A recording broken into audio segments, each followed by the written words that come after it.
বড় আলামত জাহির হতে বাকি আছে, হতে চলেছে। সেটা হলো সারা বিশ্বব্যাপী তৃতীয় বিশ্বযুদ্ধ শুরু হবে, যেটাকে বলা হয়েছে একটা বড় মালহামা হবে, যে মালহামায় 1/3 মানুষ মারা যাবে।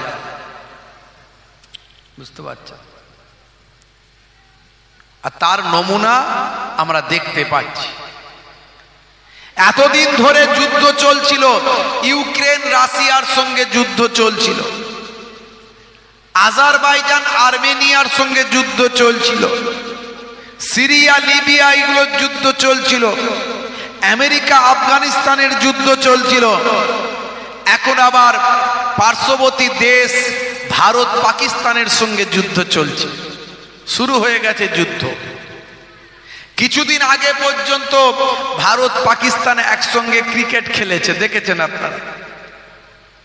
খেলোয়াড়দের সঙ্গে কত ভালো সম্পর্ক, একে অপরকে গলা জড়িয়ে ধরছে, একে অপরের বিভিন্ন কাজে হেল্প করে দিচ্ছে।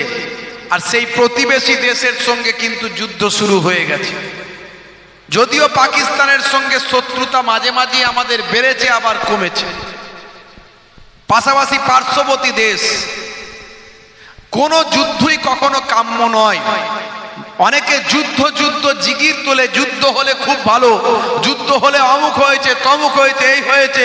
কিন্তু মনে রাখবেন, কোন যুদ্ধ কিন্তু কারো জন্য ভালো বয়ে আনে না। যেমন তাদেরও ক্ষতি হবে, তেমন কম বেশি আমাদেরও ক্ষতি হবে। দুটো দেশের হাতেই কিন্তু পরমাণু বোমা আছে।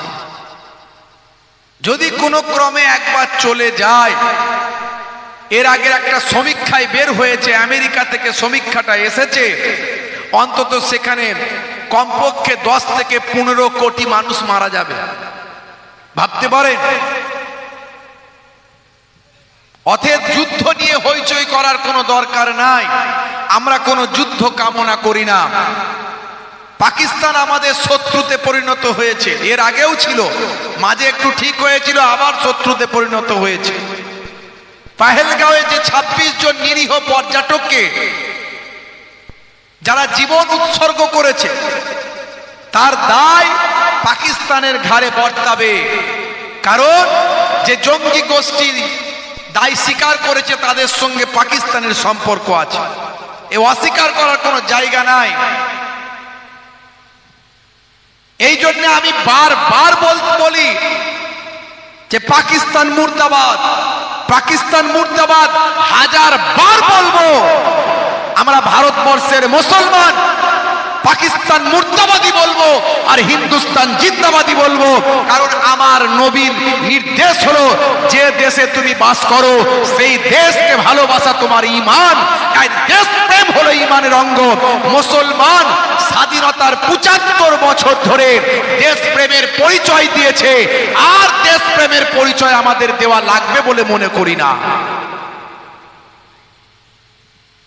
যেমন পাকিস্তান মুর্দাবাদ বলবো, তেমন পাশাপাশি বলবো পাকিস্তানের যে সমস্ত চেলাচম্পট আমার দেশে আছে তারাও মুর্দাবাদ। পাকিস্তানের ওই জঙ্গি গোষ্ঠী এলো কেমন করে? জরুর ডাল মে কুছ কালা হ্যায়, সরষের ভিতরই ভূত। যেদিনে পহেলগাঁওয়ে হামলা হলো, সেদিনে সেখানে কোনো সৈন্য, আর্মি, ফোর্স, ফৌজ ছিল না। কেন কেন ছিল না? এই জবাব কে দেবে? এই জবাব কাকে দিতে হবে বলুন?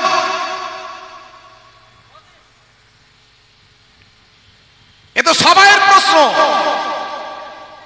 দীর্ঘক্ষণ ধরে সেখানে যে গুলি করলো তারা এসে, ঘন্টার পর ঘন্টা ধরে, যে কাশ্মীরের জমিনে 20 মিটার ছাড়া ছাড়া যেখানে ফোর্স থাকে, আর্মি থাকে, সেখানে পহেলগাঁওয়ের মতো একটা পর্যটন কেন্দ্রে, যেখানে হাজার হাজার মানুষ দেশ বিদেশের ঘুরতে বেড়াতে এসেছে, সেখানে কোনো নিরাপত্তা ছিল না। কেন? এর দায় কে নেবে? মুর্দাবাদ তো বলবই। পাকিস্তানকে যারা এ দেশে সাহায্য করেছে, বর্ডার থেকে শুরু করে যে যেভাবেই সাহায্য করেছে, তাদেরকেও মুর্দাবাদ বলতে হবে, খুঁজে বের করতে হবে। এর দায় নিতে হবে। ভারতের তিরঙ্গা পতাকা যেটা আছে, এই পতাকার ভিতরে যে গোল চক্রটা, এই চক্রটা যিনি তৈরি করেছেন, ডিজাইন করেছেন, তিনি হলেন সুরাইয়া তৈয়বজি। তিনি একজন মুসলমান।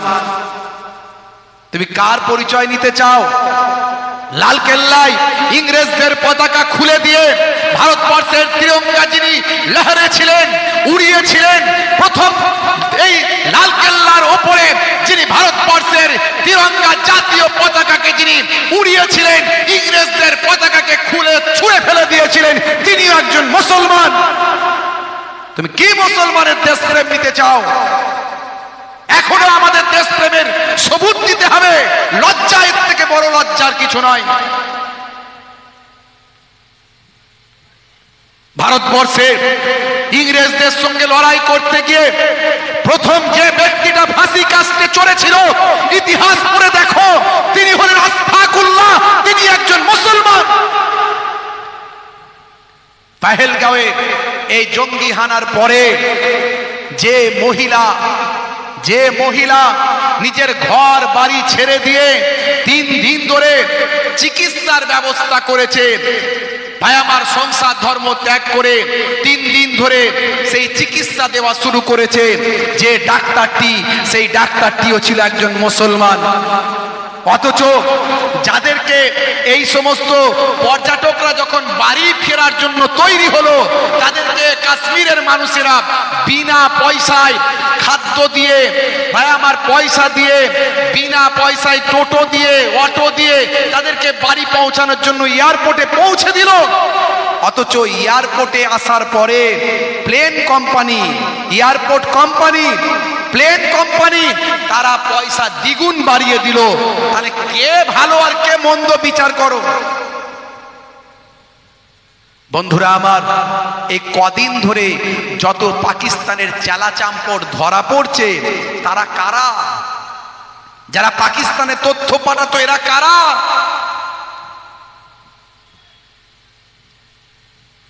সোর্সের ভিতরে ভূত। আসল তথ্যটা বের করতে হবে। বড় দুঃখ লাগে ভাইয়েরা আমার, তরুণ যুবকেরা আমার, আমরা তো বারবার বলি পাকিস্তানকে চূর্ণ বিচূর্ণ করে দিক। আমরা আমাদের দেশের সঙ্গে আছি, আমরা আমাদের বীর যোদ্ধা জওয়ানদের সঙ্গে আছি। প্রয়োজন হলে 1 কোটি মুসলমানকে, 1 কোটি ভারতবর্ষের মুসলমানকে ট্রেনিং দিয়ে আমাদেরকে কাশ্মীরে পাঠিয়ে দেওয়া হোক। আমরাই পাকিস্তানের সঙ্গে লড়াই করে দেখিয়ে দেব যে পাকিস্তান কেমন করে আমাদের সঙ্গে জিততে পারে। আমরা দেখিয়ে দেব। আজকে দেখেছেন আপনারা, বিল্লাল আহমেদ যিনি একজন পাইলট, বায়ুসেনার কমান্ডার, আর সোফিয়া কুরাইশি যিনি একজন বায়ুসেনার কমান্ডার, তারা পাকিস্তানের 30 কিলোমিটার ভিতরে গিয়ে পাকিস্তানকে গুড়িয়ে দিয়ে চলে এসেছে। এটাই হলো প্রকৃত মুসলমানের দেশপ্রেম। জোরে বলুন সুবহানাল্লাহ। বড় লজ্জা লাগে, যারা ইংরেজদের সঙ্গে দালালি করেছে তারা আমাদের কাছ থেকে দেশপ্রেম চায়, দেশপ্রেমের সার্টিফিকেট চায়। যারা ইংরেজদের কাছে মুসলেকা দিয়েছিল, ইতিহাস বলছে, আমি বলছি না।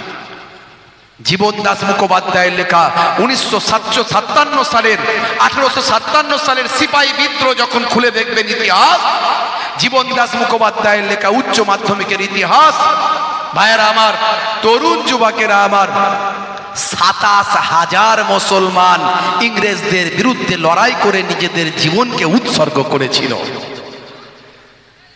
যে সময় জালিয়ানওয়ালাবাগের হত্যাকাণ্ড হয়েছিল, জালিয়ানওয়ালাবাগের হত্যাকাণ্ডে যখন জেনারেল ডায়ার গুলি চালানোর নির্দেশ দিয়েছিল, যে জালিয়ানওয়ালাবাগের হত্যাকাণ্ডের বিনিময়ে কবিগুরু বিশ্বকবি রবীন্দ্রনাথ ঠাকুর নাইট উপাধি ত্যাগ করেছিলেন, ফিরিয়ে দিয়েছিলেন ইংরেজদের, সেই জালিয়ানওয়ালাবাগের হত্যাকাণ্ডে বহু মুসলমানের জীবন সেদিনে শহীদ হয়ে গিয়েছিল। ভাইরা আমার, তরুণ যুবকেরা আমার, খান আব্দুল গাফফার খান, সীমান্ত গান্ধী যাকে বলা হয়, তিনি সেই সময় বলেছিলেন, হে জেনারেল ডায়ার, তুমি এইভাবে গুলি চালিয়ে মানুষ হত্যা করে ভারতবর্ষ দখল করে রাখতে পারবে না, কারণ আমি খান আব্দুল গাফফার খান, লোকে আমাকে সীমান্ত গান্ধী বলে, আমি গান্ধীজির নিয়ে চলাফেরা করি। গান্ধীজির মতাদর্শে আমি ভারতবর্ষকে ইংরেজদের কবল থেকে মুক্তি করতে চাই। আমি খান আব্দুল গফফার খান সীমান্ত গান্ধী, হে জেনারেল ডায়ার, আমি তোমাদের ঘোষণা করছি, শোনো, যতগুলো আমার মুসলিম ভাই এখানে মারা গেছে, তুমি জানো না এদের ঈমানের শক্তি কত দূর? এদের পিঠে একটাও গুলি লাগে না। দেখবে এদের তুলে তুলে দেখো, এরা সব বুকে গুলি খেয়েছে, কারণ পালাতে গিয়ে কোনো মুসলমানের বাচ্চা মারা যায় না। মুসলমানের বাচ্চা পালাতে গিয়ে মারা যায় না, লড়াই করতে গিয়ে মারা যায়। এটাই আমাদের ঈমান, এটাই আমাদের দেশপ্রেম। বন্ধুরা আমার, তরুণ যুবকেরা আমার, আমরা দোয়া করি আমাদের দেশের বীর যোদ্ধাদের জন্য, বীর জওয়ানদের জন্য। তারা লড়াই করছেন, তারা এই যুদ্ধে জয়লাভ করবেন, এটা আমাদের দৃঢ় বিশ্বাস। তাদের সঙ্গে আমরা আছি, ভারতীয় আর্মিদের সঙ্গে আমরা আছি। তারপরেও সবচেয়ে শেষে একটা কথা বলবো, কখনো কোনো শুভবুদ্ধি সম্পন্ন মানুষ যুদ্ধ কামনা করতে পারে না। যুদ্ধ না হোক এটাই আমরা চাই, যুদ্ধ না হয়ে শান্তি হোক এটাই আমরা চাই, একটা আলোচনায় মিটুক এটাই আমরা চাই। কারণ যুদ্ধ কখনো কারো ভালো বয়ে আনে না। ভাইরা আমার, তরুণ যুবকেরা আমার, খুব সংক্ষেপে কিছু আলোচনা করব। আপনারা একটু ধীর স্থির ভাবে একটুখানি বসেন। আজকে আমাদের ঈমানকে বাঁচাতে হবে, ঈমানকে মজবুত করতে হবে। কিয়ামতের আলামত চলে এসেছে। এইভাবেই একদিন বিশ্বযুদ্ধ শুরু হবে। দেখবেন সেদিন পক্ষপাতিত্ব নিয়ে সারা পৃথিবীতে যুদ্ধ শুরু হবে। আধুনিকতা হারিয়ে যাবে, পৃথিবীর 1/3 মানুষ মারা যাবে। 1450 বছর আগে আল্লাহর নবীর হাদিস, একটা পৃথিবীতে মালহামা শুরু হবে। মালহামা মানে বিশ্বযুদ্ধ। যে বিশ্বযুদ্ধে পৃথিবীর 1/3 মানুষ মারা যাবে, এটা কিয়ামতের একটা বড় আলামত হবে, অর্থাৎ পৃথিবী ধ্বংস হওয়ার একটা বড় সূচনা হবে। আমি বিস্তারিত সময় নিতে পারবো না, কারণ আমি দুটো বিষয় নিয়ে সংক্ষেপে একটু আলোচনা করব। আজকে আপনাদের জন্য যেটা দরকার, একটা হলো ঈমানকে মজবুত করা, 2 নাম্বার হলো আমল করা। এই ঈমান আর আমলের উপর একটু আলোচনা করব মহব্বতের সঙ্গে। দরুদ শরীফ আল্লাহুম্মা সাল্লি আলা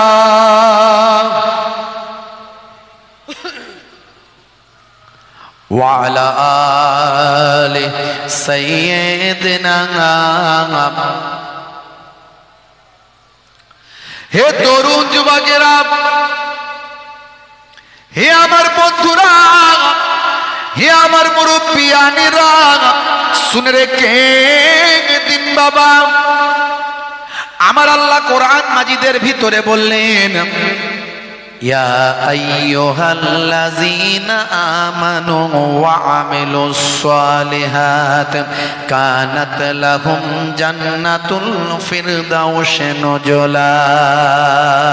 হে তরুণ যুবকেরা, যে সমস্ত বান্দা বান্দীরা ঈমানটা এনেছেন, সেই মতো আমলটা করেছেন, একদিকে হলো ঈমান আর একদিকে হলো আমাল।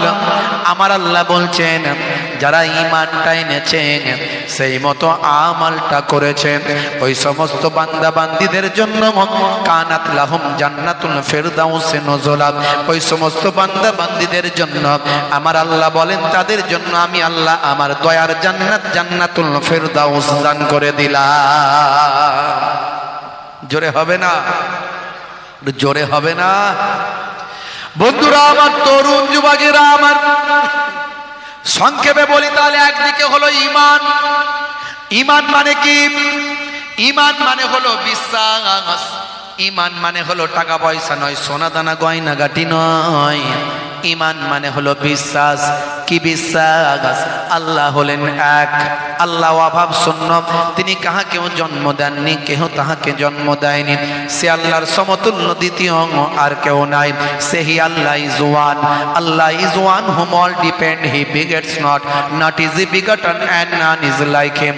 বলুন সে আল্লাহ হলেন এক, আল্লাহ অভাব শূন্য। হে তরুণ যুবকেরা, যেটা আল্লাহর কাছে বলা যাবে পৃথিবীর আর কারো কাছে সেটা বলা যাবে না। বলা যাবে? জোরে বলেন, বলা যাবে? আল্লাহর কাছে বলা যায় আল্লাহ তুমি আমাকে সন্তান দান করো, এই যে কথাটা, আল্লাহ তুমি আমাকে সন্তান দান করো, আল্লাহ তুমি আমার কারবারে উন্নতি দাও, এটা আমরা কখনো আকাশের কাছে বলতে পারবো আকাশ তুমি আমাকে সন্তান দাও?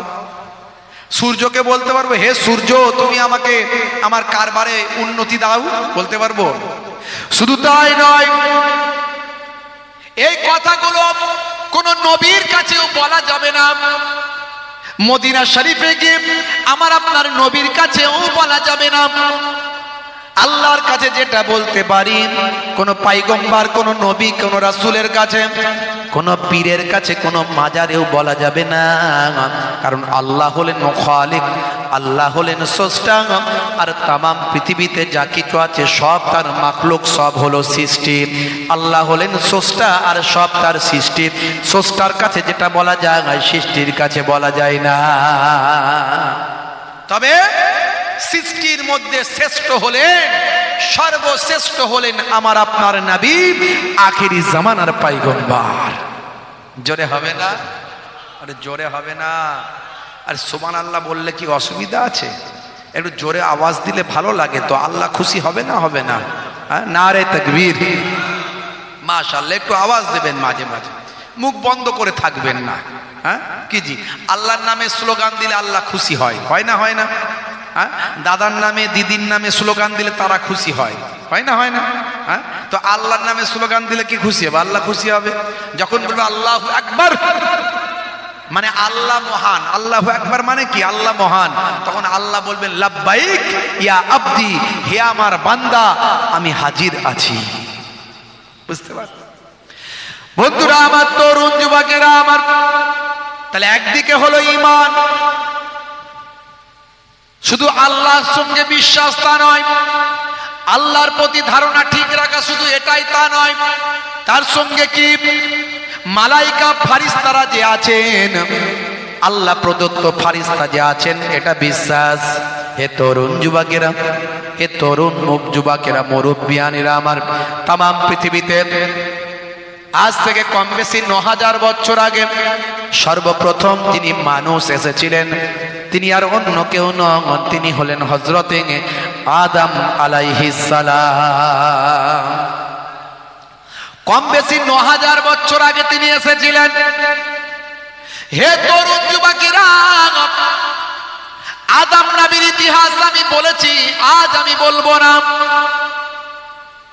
আদম নবী হলেন পৃথিবীর আদি মানুষ, যাকে আমার আল্লাহ বিনা মানবে সৃষ্টি করেছেন, মানুষবিহীন সৃষ্টি করেছেন। কোন পিতা তার ছিল না, কোন মা তার ছিল না, আমার আল্লাহ কুদরতি ক্ষমতায় তাকে সৃষ্টি করেছেন। আদম নবীর পিতা ছিল না, মাতা ছিল না, আমার আল্লাহ কি কয়েকটা উপাদান দিয়ে, তার মধ্যে একটা বড় উপাদান হলো মাটি, এই মাটি সহ আরো কয়েকটা উপাদান পানি বাতাস ইত্যাদি ইত্যাদি দিয়ে আমার আল্লাহ একটা পুতুল তৈরি করলেন। তাকে 40 বছর ধরে শুকিয়ে রাখলেন, 40 বছর ধরে শুকালো সেই পুতুলটা। তারপর আমার আল্লাহ কুদরতি ক্ষমতায় তার ভিতরে রূহ দান করলেন।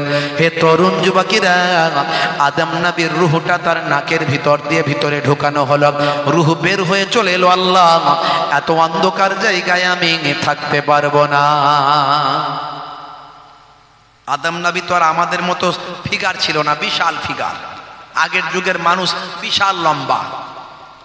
আউস বিন আনাক আদম নবীর এক সন্তান, মা সফুর আর গর্ভ থেকে তার জন্ম হয়েছিল। আউস বিন আনাক যিনি ৩৫০০ বছর বেঁচে ছিলেন। কত বছর? আর আদম নবী ৯৫০ বছর, কম বেশি ৯৫০ বছর। আগের যুগে মানুষ ১০০০ বছর, ১২০০ বছর, ১৩০০ বছর, ১৫০০ বছর ধরে বাঁচত। বুঝতে পারছেন? আর তেমন লম্বা তাগড়া চেহারাও ছিল তেমন। একবার মাটির উপর আঘাত করতেন, পা হাঁটু পর্যন্ত গেঁড়ে ফেলতেন, শক্তিও ছিল। আউস বিন আনাস এ পর্যন্ত ইতিহাসের সবচেয়ে শক্তিশালী মানুষ, যিনি ৩৫০০ বছর বেঁচে ছিলেন। কথায় কথা বেড়ে যাচ্ছে। তিনি সমুদ্রে যখন নামতেন তার কোমর পর্যন্ত, বুক পর্যন্ত পানি হতো সমুদ্রে, বুঝতে পারছেন? সমুদ্র থেকে হাতে করে মাছ ধরতেন, মাছ হাতে করে মাছ ধরে নিতেন, ধরে উঠে আসতেন, উঠে এসে সেই হাতটাকে তিনি আকাশের দিকে, সূর্যের দিকে হবে করে রাখতেন, করলে সেই সূর্যের তাপেতে মাছ ভাজা ভাজা হয়ে যেত, ওই নিয়ে তিনি কাঁচা খেয়ে ফেলতেন। বিশাল খাদ্য তার প্রয়োজন হতো, যেমন শরীর তেমন খাবার লাগবে না, লাগবে না, লাগবে না, শরীর যেমন খাবার তেমন। আর যখন পানি খাওয়ার দরকার হতো, হাতে লাঠি ছিল, লাঠি, ও সোজা দাঁড়িয়ে মেঘেতে আঘাত করতো, মেঘেতে আঘাত করে পানি চলে আসতো, সেই পানি খেয়ে নিতেন। এই ইতিহাস আমি বলেছি। আউস বিন আনাক ৩৫০০ বছর বেঁচে ছিলেন। বন্ধুরা আমার, তরুণ যুবকেরা আমার, হে আমার মুরব্বিয়ানেরা, হে যুবকেরা, শুনে রেখে দিন বাবা, হযরত আদম আলাইহিস সালামের শরীরের ভিতর থেকে রূহটা বের হয়ে এলো, বের হয়েছে। আল্লাহকে বলল, আল্লাহ, এই অন্ধকার শরীরে এত বিশাল চেহারার ভিতর আমি থাকতে পারবো না। এমন সময় আমার আল্লাহ বললেন, কেন ভাই? আমার আদম নবীর আত্মা বলল, এই অন্ধকারের ভিতরে আমার বড় কষ্ট হয়। আমার আল্লাহ বললেন, ঠিক আছে, হে তরুণ যুবকেরা, আমার আপনার নবীর নূরকে আল্লাহ সবচেয়ে আগে সৃষ্টি করেছিলেন, আর সে আজিমের নিচে আমার আপনার নবীর নূরকে আল্লাহ রেখেছিলেন। আর সে আজিম থেকে আমার আপনার নবীর নূরটাকে নিয়েছে আদম নবীর পেশানি কপালেতে আমার আল্লাহ লাগিয়ে দিলেন। এমন সময় দেখতে পাওয়া যায় আদম নবীর পেশানিতে নূরটা লাগানোর সঙ্গে সঙ্গে সারা শরীরের ভিতরটা আলোয় আলোকিত হলো। এবার নাকের ভিতর দিয়ে আত্মা ভিতরে গেল। আল্লাহ জিজ্ঞাসা করলেন, হে আদমের আত্মা, এবার কি তুমি কমফর্টেবল ফিল করছো, আরামের মধ্যে আছো? এমন সময় আত্মা ভিতর থেকে উত্তর দিল, মাবুদ, এবার আমি অনেকটা আরামের মধ্যে আছি। কোম্পানি যখন কোন প্রোডাক্ট মার্কেটে লঞ্চ করে, সঙ্গে একটা পুস্তিকা দেয়। আদম নবীকে আল্লাহ সৃষ্টি করলেন, তার থেকে মানব জাতির সৃষ্টি হলো। হে তরুণ যুবকেরা, আদম নবীর নাম according to খ্রিস্টানিটি, according to Abraham religious, অন্যান্য আসমানি গ্রন্থগুলো আপনি খুঁজলে পাবেন। আমরা বলি আদাম, তারা বলে অ্যাডাম। আমরা বলি মা হাওয়া, তারা বলে ইব। আমরা বলি দাউদ, তারা বলে ডেভিড। আমরা বলি সুলাইমান, তারা বলে সুলেমান। আমরা বলি মুসা, তারা বলে মোজেস। আমরা বলি ঈসা, তারা বলে যিশু। আমরা বলি মারিয়াম, তারা বলে মেরি। আমরা বলি ফেরাউন, তারা বলে ফারাও। নামগুলো শুধু পাল্টে গেছে, ব্যক্তিগুলো এক। যদিও ফেরাউন, ফারাও এটা একটা উপাধি, এটা একটা উপাধি। ফেরাউন, ফারাও এটা হলো যেমন রাজা, বাদশা, মন্ত্রী, নেতা। হে তরুণ যুবকেরা, হে আমার বন্ধুরা, হে আমার মুরব্বিয়ানেরা, শুনে রেখে দিন বাবা, জেনে রেখে দেন। হে মুসলমান, হযরতে আদম নবীকে আমার আল্লাহ সৃষ্টি করলেন। এভাবে কোম্পানি যখন কোনো প্রোডাক্ট মার্কেটে লঞ্চ করে, সঙ্গে একটা পুস্তিকা দেয়। আমার আল্লাহ তাআলা আদম নবীকে এবং তৎকালীন মানুষ জাতিকে সৃষ্টি করলেন। মানুষ জাতির জন্য আমার আল্লাহ একটা পুস্তিকা দিলেন। আপনি মোবাইলটা যখন কিনেছেন, সঙ্গে একটা পুস্তিকা পেয়েছেন। ফ্রিজ কিনেছেন, পুস্তিকা পেয়েছেন। এসি কিনেছেন, পুস্তিকা পেয়েছেন। সেই পুস্তিকাতে প্রোডাক্ট সম্পর্কে ডিটেলস লেখা আছে।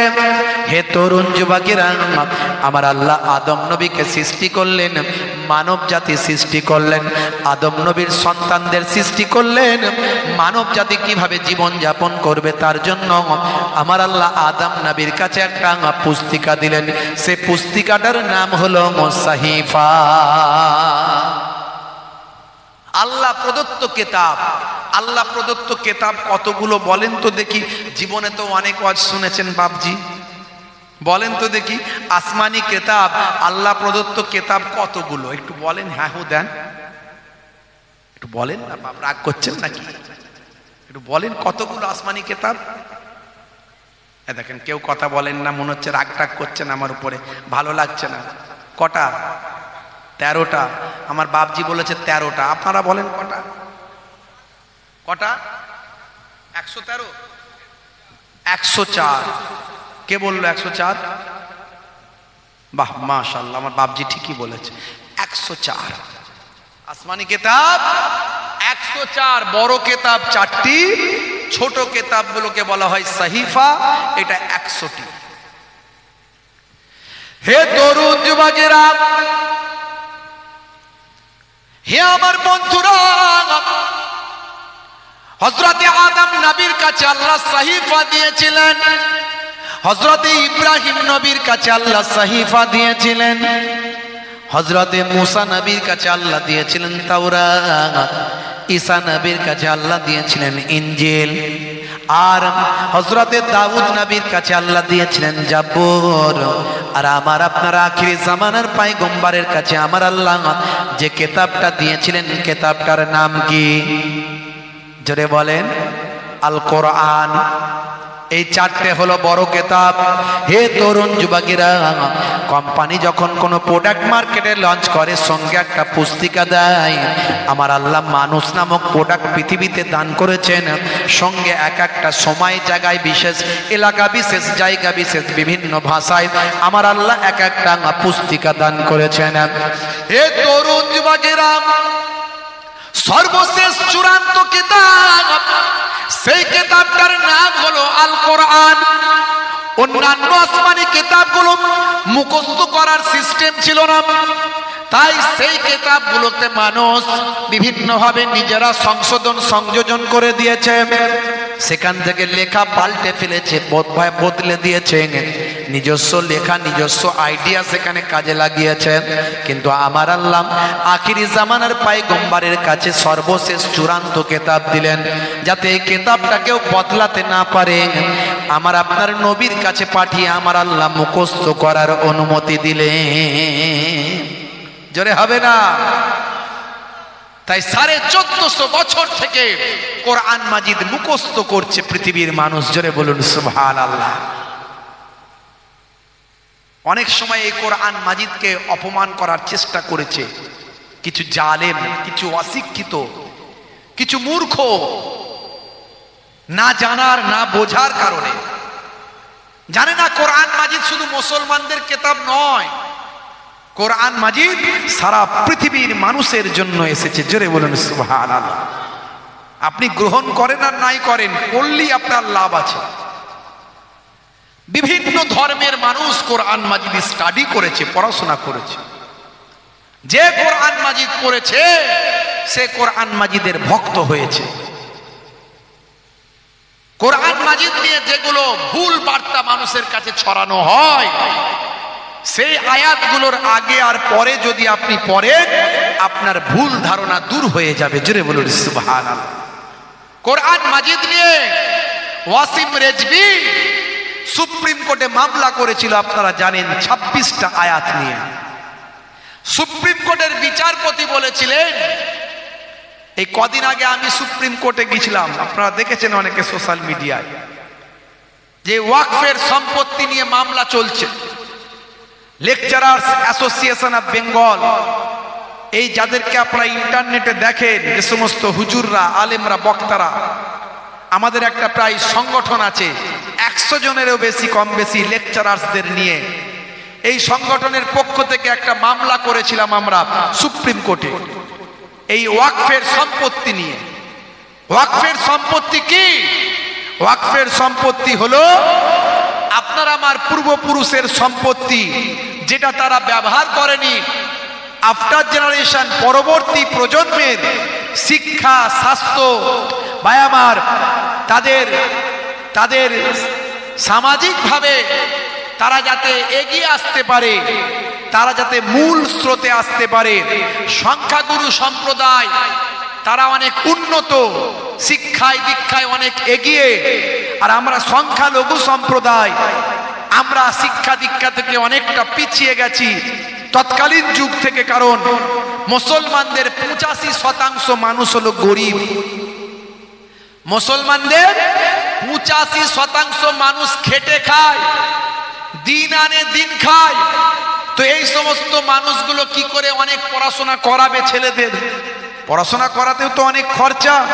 তাই এদের উন্নয়নের জন্য, শিক্ষা শাস্ত্রে যাতে তারা এগিয়ে আসতে পারে, আমাদের পূর্বপুরুষরা আমাদের ঘরের সন্তানদের শিক্ষা শাস্ত্রে উন্নতিতে এগিয়ে আসার জন্য ওই 15% মানুষের ভিতর থেকে যারা ভাই আমার কি বলবো সহৃদয় ব্যক্তি, আল্লাহর জান্নাত কামনা করে এবং গরিব দুস্থদের সেবা করলে জান্নাত পাওয়া যায়, এই বিশ্বাস যাদের মধ্যে ছিল, তারা আমার আপনার ঘরের 85% মানুষের মধ্যে যারা দরিদ্র সীমার নিচে, যারা গরিব, শিক্ষায় শাস্ত্রে যারা পিছিয়ে, তাদেরকে সমাজের মূল স্রোতে আনার জন্য তাদের সম্পত্তি, তাদের জায়গা তারা ওয়াকফ করে দিয়েছেন, আল্লাহর নামে লিখে দিয়েছেন। এর নাম হলো ওয়াকফের সম্পত্তি, যেটা ওয়াকফের সম্পত্তি বলি। এই সম্পত্তিটা কম নয়। এই সম্পত্তিটা কত? এই সম্পত্তিটা হলো ভারতবর্ষের ভাই আমার রেলের সম্পত্তি আছে, সেনাবাহিনীর সম্পত্তি আছে, আর 3 নম্বরে হলো ওয়াকফের সম্পত্তি। জোরে বলুন সুবহানাল্লাহ। এই সম্পত্তিটা গরিব দুস্থদের মাঝখানে একটা বোর্ড গঠন করে, ওয়াকফ বোর্ড গঠন করে সেখান থেকে ডিস্ট্রিবিউশন করার চিন্তা ভাবনা ছিল, করা হতো, যদিও ঠিকভাবে সেটা ব্যবহার হতো না। কিছু 12 ভূতে সেখান থেকে লুটে পুটে কিছু খেত। সরকারের কাছে আমাদের দরখাস্ত ছিল, আপিল ছিল যে 12 ভূতের খাওয়া বন্ধ করে সেখান থেকে তাদের মুখ থেকে নিয়ে এই গরিব দুস্থদের মাঝখানে, যে আমাদের সংখ্যালঘু যারা পিছিয়ে পড়া গরিব দুস্থদের মাঝখানে সুন্দরভাবে ব্যবস্থা করে দেওয়ার জন্য এটা করা দরকার ছিল। তা না করে তারা কি করলো, বললো এই বোর্ড ফোর্ড কিছু চলবে না, সবটাই সরকার নিয়ে নিল, নিয়ে বলছে আমরা যেমন করে পারবো ব্যবহার করব। তো আমরা কি করব, কিছু আইন সংশোধন করে দিল, দিয়ে তার মধ্যে যেটা সবচেয়ে গুরুত্বপূর্ণ সেটা হলো যে বোর্ডের মাধ্যমে গরিব দুস্থদের মাঝখানে বিতরণ করা হবে, এই সম্পত্তির টাকা পয়সাটা ডিস্ট্রিবিউট করা হবে, সেই বোর্ডে মুসলিম সম্প্রদায়ের থেকে অমুসলিম সম্প্রদায়ের মেম্বার সংখ্যা বেশি থাকবে। এটা কি মেনে নেওয়া যায়? আমার ঘরের জায়গা, সেই বোর্ডের থেকে আমরা থেকে ডিস্ট্রিবিউশন করব, তা না করে তুমি সেখানে অমুসলিম ভাইদেরকে ঢুকিয়ে দিচ্ছ। আচ্ছা বলো তো, অমুসলিম ভাইদের যে সমস্ত ট্রাস্ট আছে, কমিটি আছে, সেখানে মুসলিম ভাইদেরকে ঢোকানো হবে? হ্যাঁ, কোনোদিন কোনো গির্জা কমিটি, কোনো মন্দির কমিটি, কোনো গুরুদুয়ারা কমিটিতে মুসলমানদের রাখা হবে? তাহলে এটা এই ওয়াকফের কমিটিতে কেন রাখা হবে? এটা কখনো কেউ মেনে নিতে মুসলমানরা পারে না। এছাড়া এরকম আরো 2-3টে তারা আইন চেঞ্জ করে দিয়েছে। এই জন্য মামলা হয়েছে সুপ্রিম কোর্টে, আর গণতান্ত্রিক পদ্ধতিতে আন্দোলনও হয়েছে, আন্দোলনও চলবে। কিন্তু এই বর্তমানে যে সিচুয়েশন, এই সিচুয়েশনকে সামনে রেখে আমরা আন্দোলন অনেকটাই সীমিত করে দিয়েছি, আর আমাদের আইনত দিক দিয়ে যেটা চলার সেটা চলছে। ভাইরা আমার, এই হলো ঘটনা। মুসলমান, এটা আমাদের ইমানি শক্তি, আমাদের ইমানের পরীক্ষা, এটা আমাদের ইমানের লড়াই, এটা আমাদের আল্লাহর সম্পত্তি রক্ষার লড়াই। বুঝতে পারছি তো? যে কথা বলতে গিয়ে এত দূর চলে এলাম। হে তরুণ যুবকেরা, হে আমার বন্ধুরা, শুনে রেখে দিন বাবা, জেনে রেখে দেন, সুপ্রিম কোর্টের বিচারপতি বলেছিলেন, হে ওয়াসিম রেজভি, আপনি 26টা আয়াত নিয়ে মামলা করেছেন, এই 26টা আয়াত নিয়ে যে মামলা করেছেন, তার জন্য আমি কোরআন মাজিদ স্টাডি করলাম, কোরআন মাজিদ পড়ে দেখলাম আপনি যে আয়াতগুলো নিয়ে মামলা করেছেন সে আয়াতগুলোর আগে আর পরে যদি আপনি পড়তেন আপনার সমস্যার সমাধান হতো। আপনি তা না করে সারা পৃথিবীতে 200 কোটি মুসলমান আছেন, 200 কোটি মুসলমানের একটাই ঐশ্বরিক কিতাব, তার নাম হলো আল কোরআন। কোরআন মাজিদ তাদের ঈমান, তাদের ভালোবাসা, তাদের হৃদয়, সে কোরআন মাজিদকে আপনি আঘাত করেছেন।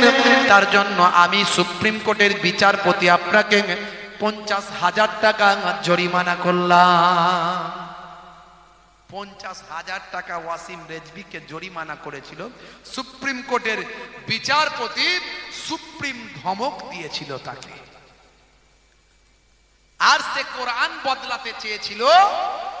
আমার আল্লাহ তো ছাড়বেন না, আল্লাহর বিচার একটু দেরি হলেও হয়, কথা ঠিক না ভুল? হ্যাঁ, আল্লাহ ছাড় দেন ছেড়ে দেন না, আল্লাহ ছাড় দেন ছেড়ে দেন না। এই ইসরায়েলে এখন দাবানল চলছে জানেন তো, আগুন। হ্যাঁ, আগুনে অবস্থা খারাপ, সব শহর ছেড়ে পালিয়ে যাচ্ছে। মায়ানমারে কিছুদিন আগে মারাত্মক ভূমিকম্প দেখেছেন আপনারা, তারা সরকারি হিসাবে বলছে 10,000 মারা গেছে। আমরা কোনো মৃত্যুতে খুশি নয়, কোনো মৃত্যুতে খুশি নয়, কিন্তু তারা এর আগে রোহিঙ্গা মুসলমানদের, হাজার হাজার রোহিঙ্গা মুসলমানদের নির্মম ভাবে মেরেছিল। ছোট ছোট ফুলের শিশু বাচ্চাগুলোকে পেটে পা দিয়ে নাড়ি ভুড়িগুলো বের করে দিয়েছিল।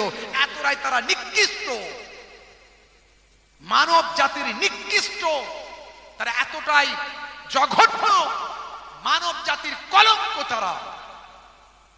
তাদের আজকে 10,000 মারা গেছে সরকারি হিসাবে, বেসরকারি হিসাবে ওটা 50,000 পার হয়ে গেছে। এমন ভূমিকম্প হয়েছে 10 তলা 20 তলা বিল্ডিং গুলো তাসের ঘরের মতো ভেঙে গেছে, দেখেছেন আপনারা? আল্লাহ ছাড় দেন ছেড়ে দেন না, খালি আমরা আল্লাহর হতে পারি না। আল্লাহ বলছে তোদের কিছু করতে হবে না, তোরা আমার হয়ে যা, কিন্তু দুর্ভাগ্য আমরা হতে পারি না। 100 জনের 75 জন 70 জন নামাজি পড়ে না, জুম্মার দিনে 2 রাকাত শুধু পড়ে, তাও তো নামাজে মন থাকে না, কথা ঠিক না ভুল? তা আল্লাহকে না ডাকলে আল্লাহ আপনাকে সাহায্য করবে কি করে, কথা ঠিক না ভুল বলে? আর কথা উদাহরণ আমি দেব। বন্ধুরা আমার, তরুণ যুবকেরা আমার, সেই কোরআন মাজিদ আপনাকে আমাকে বিশ্বাস করতে হবে। ভাগ্যে ভালো মন্দ যা কিছু হয় সব আল্লাহর কাছ থেকে হয়, বিশ্বাস করতে হবে।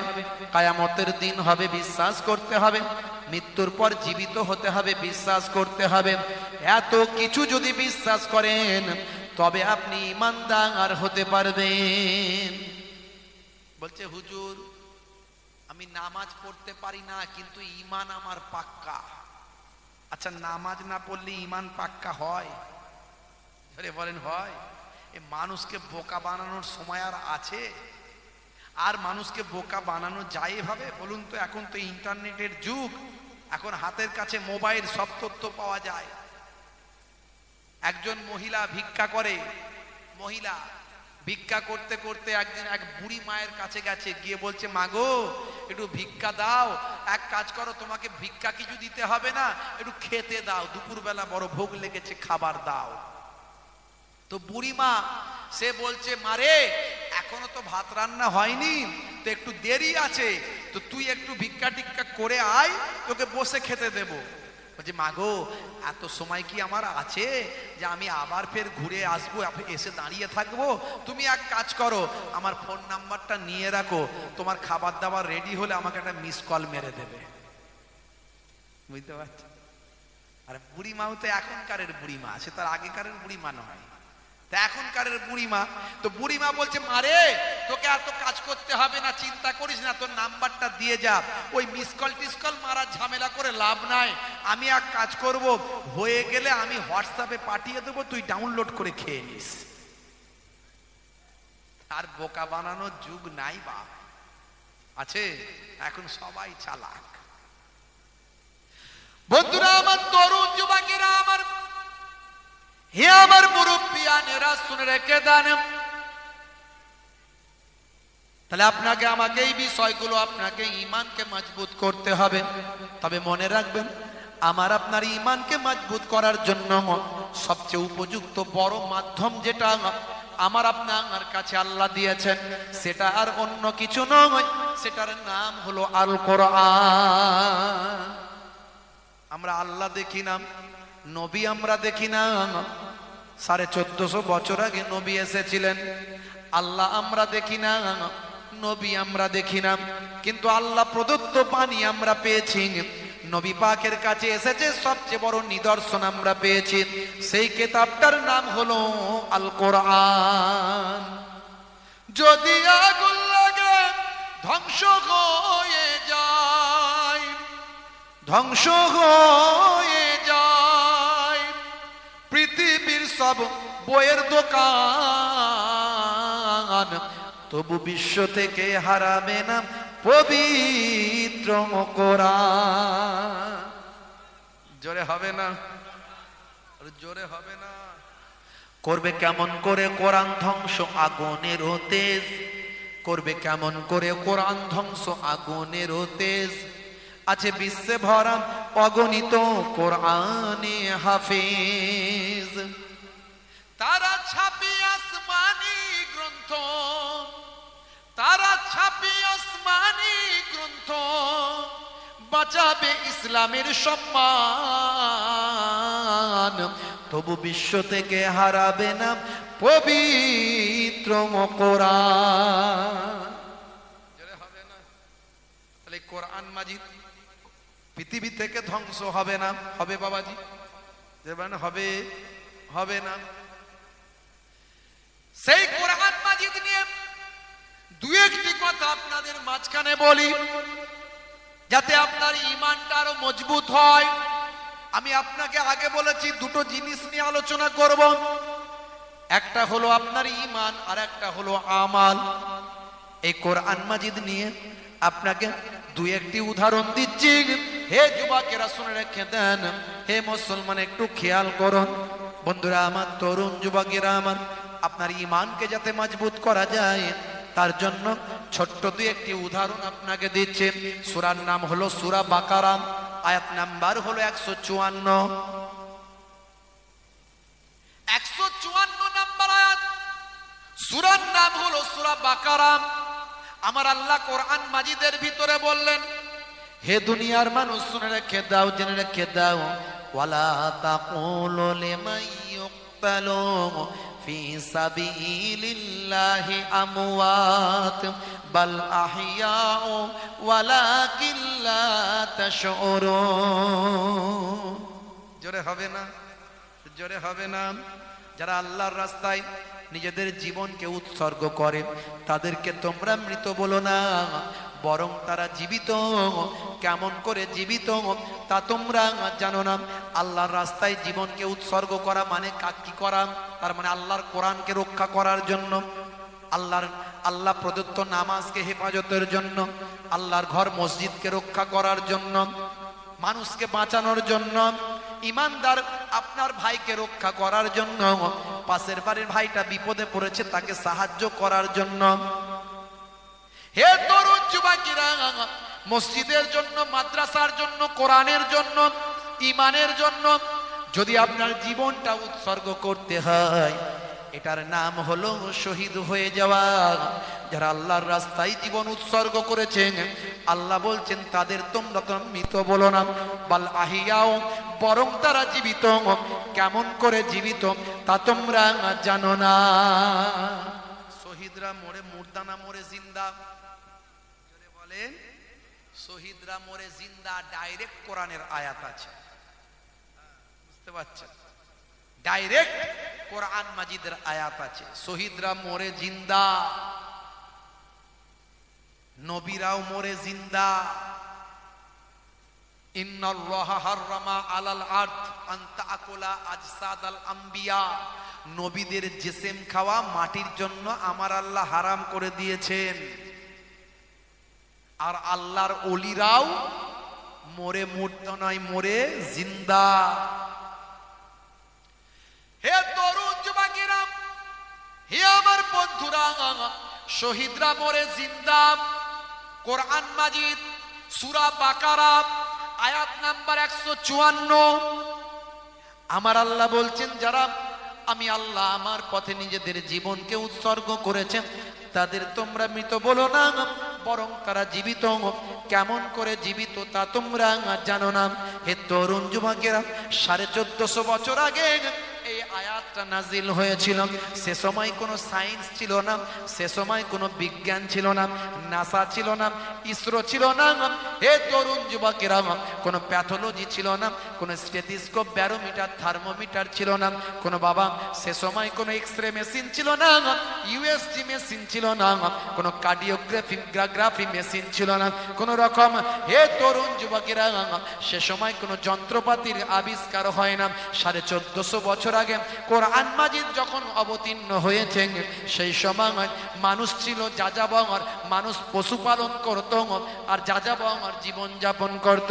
সেই সময় আমার আল্লাহ কোরআন মাজিদে এই কথা লিপিবদ্ধ করলেন। হে তরুণ যুবকেরা, 1450 বছর পার হয়ে গেল, ইতিহাসের পাতায় এর উদাহরণ অনেক পড়ে রইল। আমি একটা ইতিহাস থেকে বলি, 1450 বছর পরে মাত্র কয়েক মাস আগের ইতিহাস।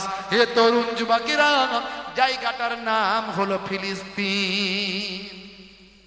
দরুদ শরীফ আল্লাহুম্মা সাল্লি আলা।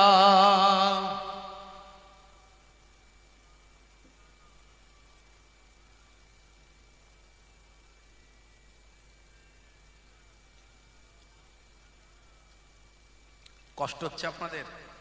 একটু বলবো না, শেষ করে দেব। কারা কারা চান না হাত তুলে দেখান। আমি বলেছি কারা কারা চান না হাত তুলে দেখান। সবাই চাই? সত্যি সত্যি? তাহলে হাত কেন উঠে গেল? ঝোঁকে মন দিয়ে শুনছেন তো? হাত তুলে ফেলছে, ঝোঁকে ঝোঁকে তুলে ফেলছে। মাশাআল্লাহ, একবার তাকবীর দেন। নারে তাকবীর, নারে তাকবীর। দরুদ শরীফ আল্লাহুম্মা।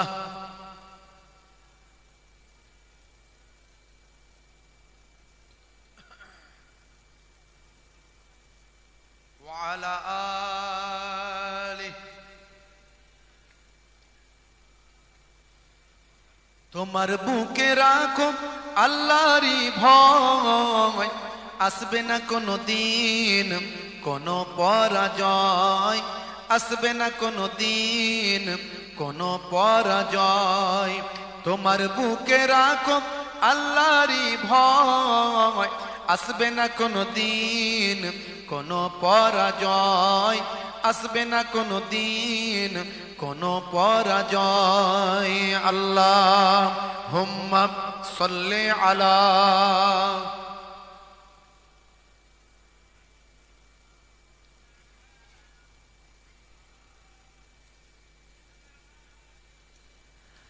হারাম হালাল জেনে, সরল সত্য মেনে, নিষিদ্ধ সব ছেড়ে উঠুক জীবন বেড়ে, যাবে তুমি জান্নাতে। যাহা ছিল স্বপ্ন তোমার, তোমার বুকে রাখো আল্লাহরই ভয়, আসবে না কোনো দিন কোনো পরাজয়, আসবে না কোনো দিন কোনো পরাজয়। জোরে হবে না সুবহানাল্লাহ? আর জোরে হবে না সুবহানাল্লাহ? দরুদ শরীফ আল্লাহুম্মা।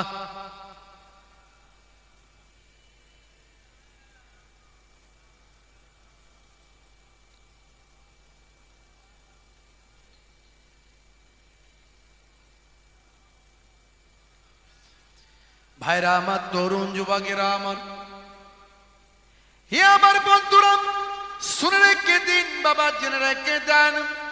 হে মুসলমান, একটু খেয়াল করুন বাপ, তরুণ যুবকেরা একটু লক্ষ্য করুন বাপজি আমার। জায়গার নাম হলো ফিলিস্তিন।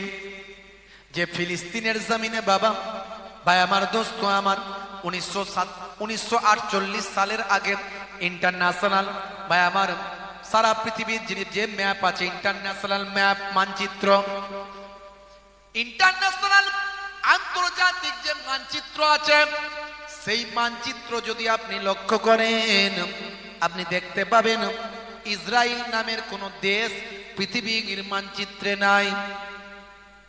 1948 সালের আগে পৃথিবীর মানচিত্রে ইসরায়েল নামের কোনো দেশ নাই। আমি এর আগে 1000 বছরের ইতিহাস বলেছি। ফিলিস্তিন আর ইসরায়েলের 1000 বছর আগের ইতিহাস বলেছি, ইন্টারনেটে আছে, খুললেই পাবেন। 20-25 হাজার বক্তব্য আছে ইন্টারনেটে। হে তরুণ যুবকেরা, 1919 সালে প্রথম পোল্যান্ড থেকে কিছু ইহুদি চলে আসে ফিলিস্তিনে। আপনারা জানেন হিটলার 60 লক্ষ ইহুদিকে হত্যা করেছিল। 10 লক্ষ ইহুদিকে তারা ছেড়ে দিয়েছিল আর বলেছিল, আমি বাকি 60 লক্ষ ইহুদিকে কেন হত্যা করলাম? যদি 10 লক্ষ পৃথিবীতে বেঁচে থাকে তোমরা বুঝতে পারবে। সেই ইহুদিরা সারা পৃথিবীকে আজকে গ্রাস করেছেন, সারা পৃথিবীকে আজকে কন্ট্রোল করছেন, তাদের টেকনোলজিকে উন্নত করেছেন। প্রথম 1919 সালে ভাই আমার এই গাজা থেকে মাত্র কয়েক কিলোমিটার দূরে কিটবুস নামক জায়গা, এই কিটবুসে প্রথম তারা এসেছিল অল্প সংখ্যক কিছু ইহুদি, যারা হিটলারের অত্যাচার সহ্য করতে না পেরে মার খেয়ে বিদেশ থেকে তারা পালিয়ে এসেছিল। পৃথিবীর বিভিন্ন দেশে তারা অল্প অল্প করে থাকত। এই কিটবুসে এসে প্রথম মুসলমানদের কাছে, ফিলিস্তিনি মুসলমান তাদের কাছে এসে হাত জোর করে বলতে লাগলো, ভাই তোমরা তো নবীর উম্মত, তোমরা তো প্রকৃত সাচ্চা মুসলমান, আর মুসলমানের কাছে যদি কেউ সাহায্য চায়, মুসলমানের নবী বলেছেন তাকে সাহায্য থেকে নিরাশ করো না।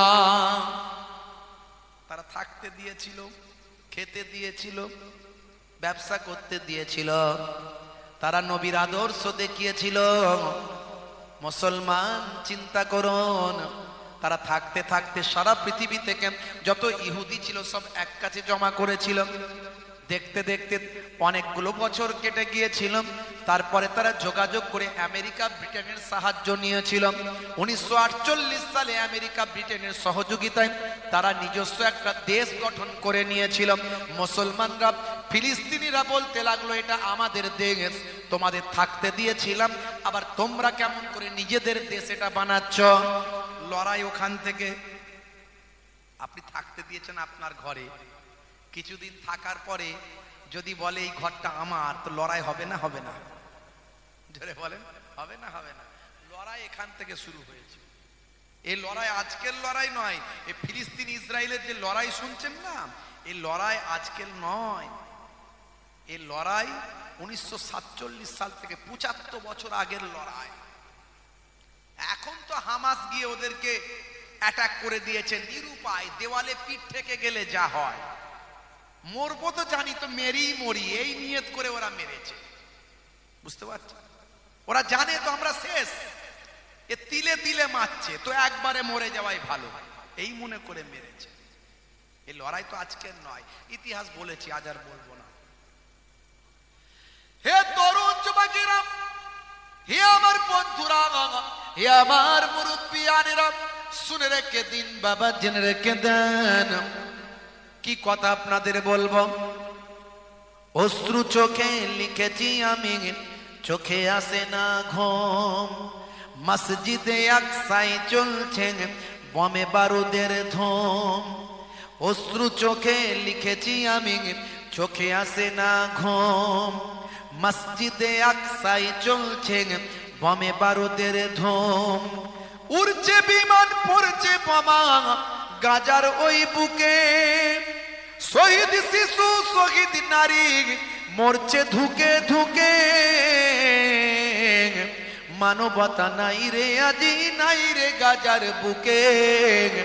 মানবতা নাই রে আজি বিশ্ব নেতার মুখে। মানবতা নাই রে আজি, নাই রে গাজার বুকে। মানবতা নাই রে আজি নেতাইয়াহুর মুখে। 19 শতকে পোল্যান্ড থেকে সব হারিয়ে এলি, ফিলিস্তিনি মুসলিমদের দয়ায় সবই পেলি। 19 শতকে পোল্যান্ড থেকে সব হারিয়ে এলি, ফিলিস্তিনি মুসলিমদের দয়ায় সবই পেলি। হুসাইনি বলে আবার, রশিদার টিলে খোদা পারবি না থামাতে, মানবতা নাই রে আজি নাই রে গাজার বুকে, মানবতা নাই রে আজি বিশ্ব নেতার মুখে, মানবতা নাই রে আজি নাহি রে গাজার বুকে, মানবতা নাহি রে আজি নেতাই আহুর মুখে। মসজিদে আকসাই নামাজি নামাজ পড়তে যায়, ফিলিস্তিনি নর নারীদের গুলি চালিয়ে দেয়। মসজিদে আকসাই নামাজি নামাজ পড়তে যায়, ফিলিস্তিনি নর নারীদের গুলি চালিয়ে দেয়। নামাজিরা পাথর ছুঁড়ে, নামাজিরা পাথর ছুঁড়ে সন্ত্রাসীদের বুকে, বিনিময়ে পড়ছে বোমা গাজার ওই বুকে। মানবতা নাই রে আজি নাই রে গাজার বুকে, মানবতা নাই রে আজি নেতাই আহুর মুখে, মানবতা নাই রে আজি নাহি রে গাজার বুকে, মানবতা নাহি রে আজি বিশ্ব নেতার মুখে। অশ্রু চোখে লিখেছি আমি, চোখে আসে না ঘুম, মসজিদে আকসায় চলছে বমে বারুদের ধুম, উড়ছে বিমান পড়ছে বোমা গাজার ওই বুকে। শহীদ শিশু শহীদ নারী মরছে বোমায় ঢুকে, মানবতা নাই রে আজি নাই রে গাজার বুকে, মানবতা নাই রে আজি বিশ্ব নেতার মুখে, মানবতা নাই রে আজি নাহি রে গাজার বুকে, মানবতা নাহি রে আজি বিশ্ব নেতার মুখে। লিখেছিলাম, চোখে অশ্রু নিয়ে কলম ধরেছিলাম, আজকে তারা নিরাশ্রয়। পৃথিবীর সর্ববৃহৎ জেলখানা, 60,000 ফিলিস্তিনি নরনারী বাচ্চা শিশুকে তারা শহীদ করেছে। কত বড় জালেম! সারা বিশ্ব মানবতার ঠিকাদার, তারা মানবতার কথা বলে, মনুষ্যত্বের কথা বলে, মনুষ্যত্বের বুলি আওড়ায়। তারা আজ অন্ধ হয়ে আছে, কেউ ব্যবস্থা নেয় না, বুঝতে পারছে? আর তা বড় বড় চোখ অন্যদিকে, বড় বড় চোখ বেরিয়ে যায়। মানবতা লঙ্ঘন হচ্ছে, মানবতা লঙ্ঘন হচ্ছে। মানবতা সব জায়গায় থাকে না, নিজের বেলায় মানবতা। হে তরুণ যুবকেরা, হে আমার বন্ধুরা, সেই ফিলিস্তিনের জমিনে আজ থেকে কয়েক মাস আগের কথা বলছি বাপ, একটা ধ্বংসস্তূপের তলায় একটা ডেড বডি চাপা পড়ে আছে। ডেড বডি থেকে একটা হাত বের হয়ে আছে, হাতের ভিতর থেকে একটা চারা গাছ বের হয়েছে। এই গাছটার বয়স হলো 3 মাস। ইন্টারনেটে ভাইরাল ছবিটা দেখেছেন আপনারা? কে কে দেখেছেন হাত তুলেন তো দেখি। কারা মোবাইল টোবাইল একটু ফলো করে দেখি। একজন মাত্র দেখেছে, বাকিরা কই? কেন দেখে না? আর এ তো ভাইরাল খবর, এ তো ভাইরাল, ইন্টারনেট ভাইরাল, ফেসবুক চালালেই পাওয়া যায়। এদিককারের ছেলেরা ফেসবুক টেসবুক ঘাটাঘাটি করে তো নিশ্চয়। তো কি দেখে ফেসবুকে? Free fire. বাপ রে বাপ, খালি গুলি চালাচ্ছে, গুলি আর বন্ধ হয় না। কি বিপদ রে ভাই! খালি ওই করে করি তো শেষ। মার আমরা খাবো না তো কে খাবে? হ্যাঁ, মার আমরা খাবো না তো কে খাবে? সন্তানগুলোকে শিক্ষিত বানান, এখনো সময় আছে। ছোট বাচ্চাদের হাতে মোবাইল দেবেন না, সন্তানগুলোকে শিক্ষিত বানান। আপনার ঘরের নারী, আপনার ঘরের মেয়েটাকে উচ্চ শিক্ষায় শিক্ষিতা করেন। একজন নারী যদি শিক্ষিতা হয়, একটা পরিবার শিক্ষিত হয়ে যাবে। আর আপনার ঘরের মেয়েটা যদি গাইনি ডাক্তার হয়, তবে তো আপনার ঘরের বৌমা তার কাছে গিয়ে চিকিৎসা করাতে পারবে। আমাদের ঘরের মেয়েরা পরপুরুষের কাছে যেতে হবে কেন? আমাদের ঘর থেকে গাইনি ডাক্তার তৈরি করুন। চেষ্টা করেছেন? যতদিন পৃথিবীর মানচিত্রে ভারতবর্ষের নাম থাকবে, ততদিন পৃথিবীর মানচিত্রে ভারতবর্ষের মিসাইল ম্যান পরমাণু বিজ্ঞানী এপিজে আব্দুল কালাম ইমাম সাহেবের সন্তানের নামটা লেখা থাকবে। যারা মাদ্রাসার বিরোধিতা করে তাদের বলবো এপিজে আব্দুল কালামের জীবনী পড়ে দেখো। এপিজে আব্দুল কালাম প্রথম জীবনে মাদ্রাসারই ছাত্র ছিলেন।